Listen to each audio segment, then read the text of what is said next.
Wonderful book. We're not going to get to it today. If you want to read on this subject, and you're willing to at least be challenged by it, it's a short little missive, less than 100 pages. I like that. It could be better if there were pictures in it. Nevertheless, is that you, Lord, ? Hearing the voice of the Lord, a biblical perspective. And one of the things that struck me about this book by Gilley was that it talked about the sufficiency of Scripture. There's so many evangelicals who say, oh, yes, it's inspired. Oh, absolutely, it's infallible. No mistakes. It's not even capable of mistakes. It's inerrant. Sufficient? Well, apparently not, because I need to hear God's voice. We want more. We want more. And so they indicate that while, yes, we are all on board with the inerrancy and the infallibility, sufficiency seems to be lacking. We have everything we need in that book. Everything. And it's just right. Here, let me see. I said we weren't going to get into it, but nevertheless, let me just share with you the last little paragraph here that Gilley, I thought, rather eloquently wrote about this. When I speak of the sufficiency of the Bible, I mean that it alone is adequate to train us in godliness.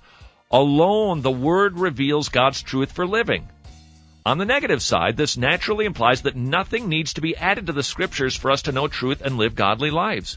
Therefore, anything, whether it is man's wisdom, personal experience, pragmatism, tradition, direct revelation, whenever that's touted as a means of accomplishing these things, then biblical sufficiency has been denied.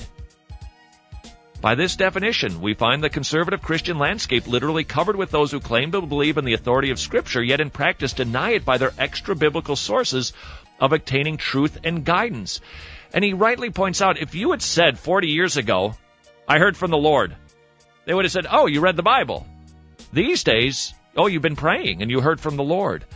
There are golden fruits to be plucked from the tree of Scripture, and that is plenty. And that is enough. Let's get that accomplished before we need more. I know it sounds interesting. I was actually talking about this with the girls this morning on the way to school. And they said, wouldn't it be cool, though, if God spoke to us? And I really had to stress with them, it is really cool, and He really has.